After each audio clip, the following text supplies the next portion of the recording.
As you guys know, LeBron fans are an interesting set of human beings.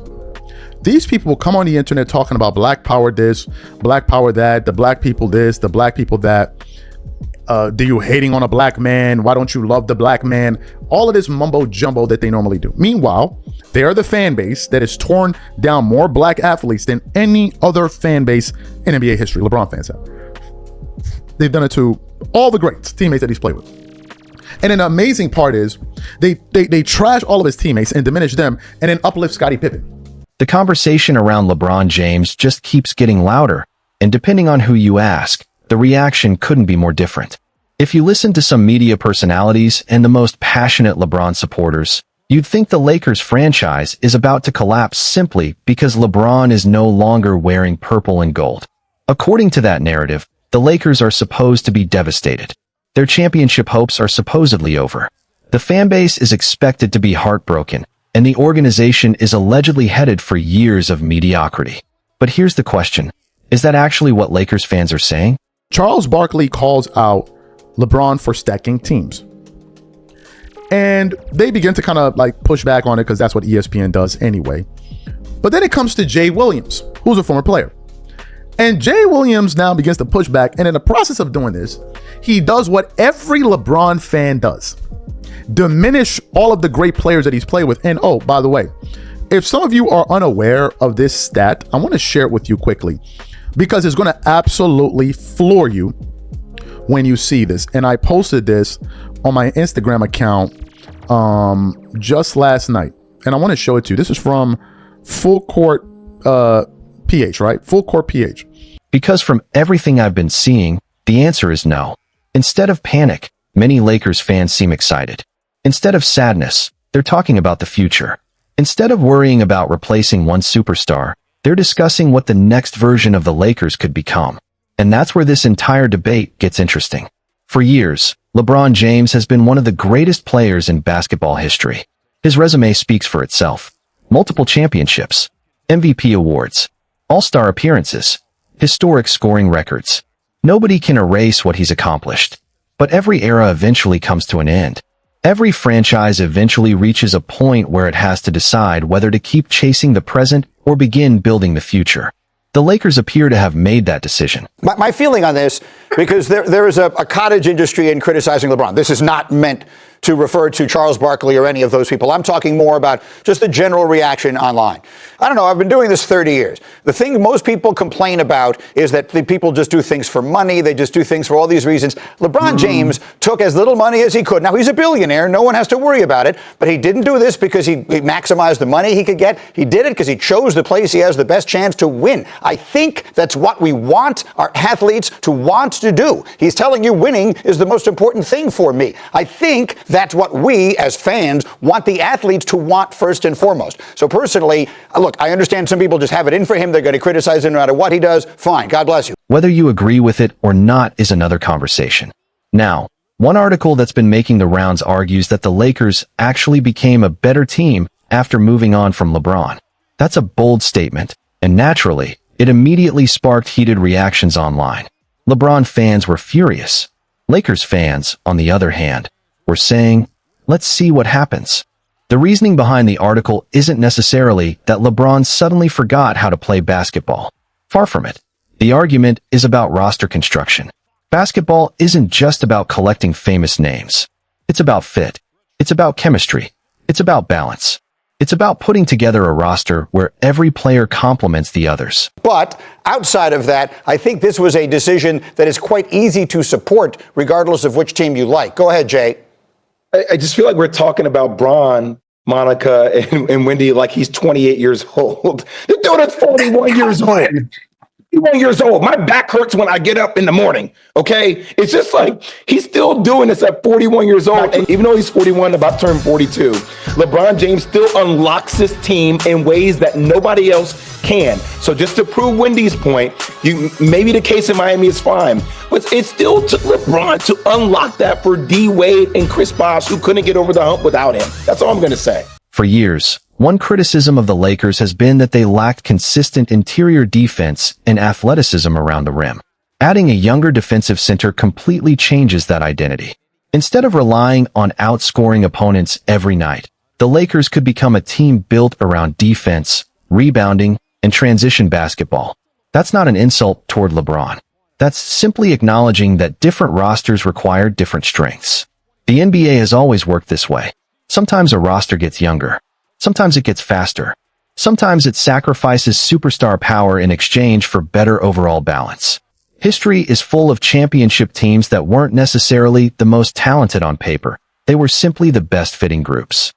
LeBron unlocked the success for Dwayne Wade? Are you even joking, or are you a joker? This is why I don't like these people. I'm telling you the truth.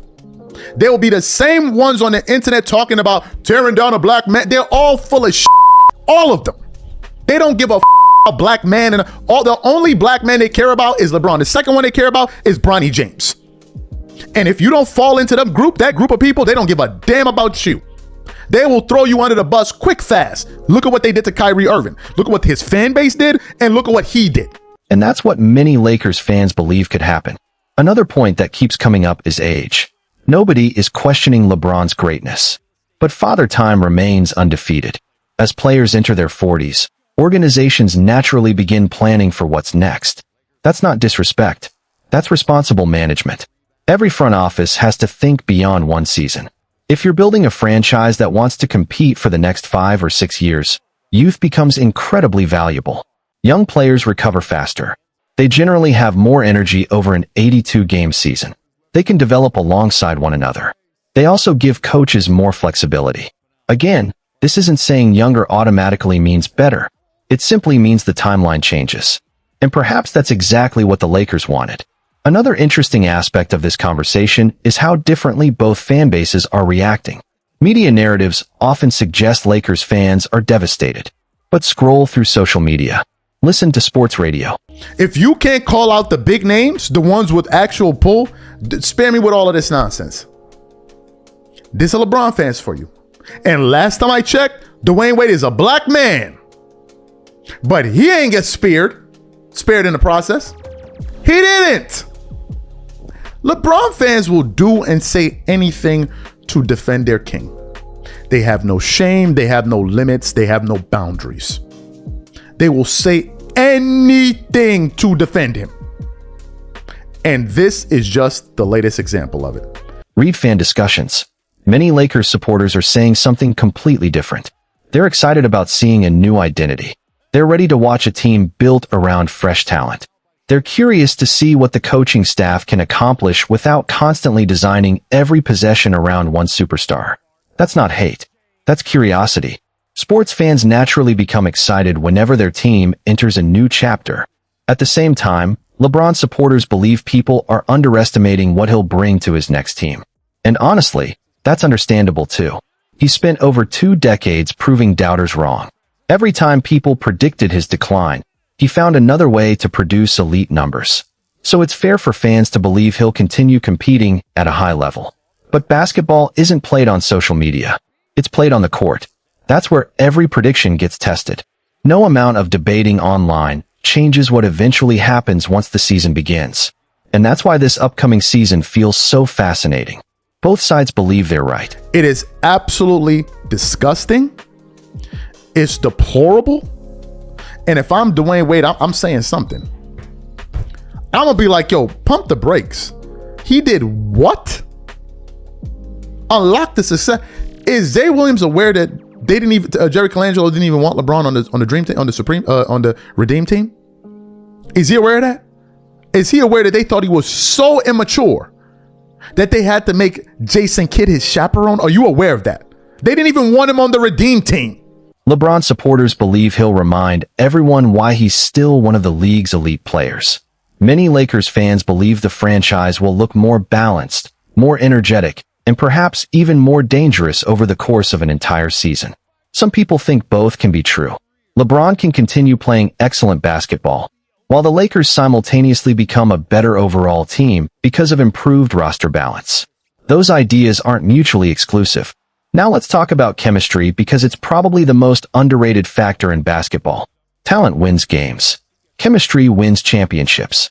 We've seen super teams fail because personalities didn't mesh. We've seen less talented groups outperform expectations because everyone accepted their role.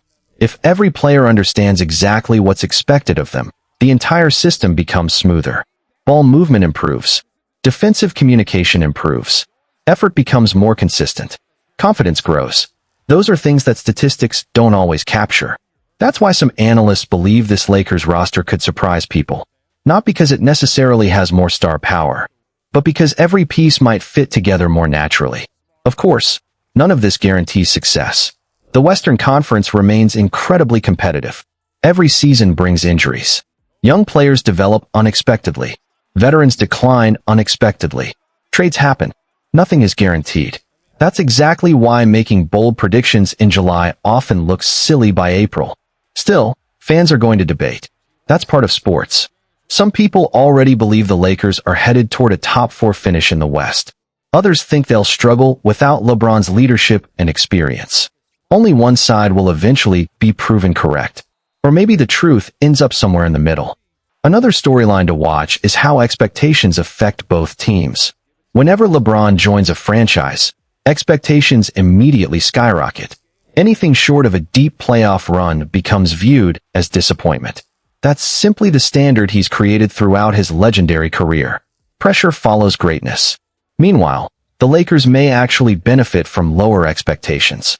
Teams that aren't constantly under championship or bust pressure sometimes play more freely. Young players develop faster. Coaches experiment more confidently. Veterans embrace leadership roles.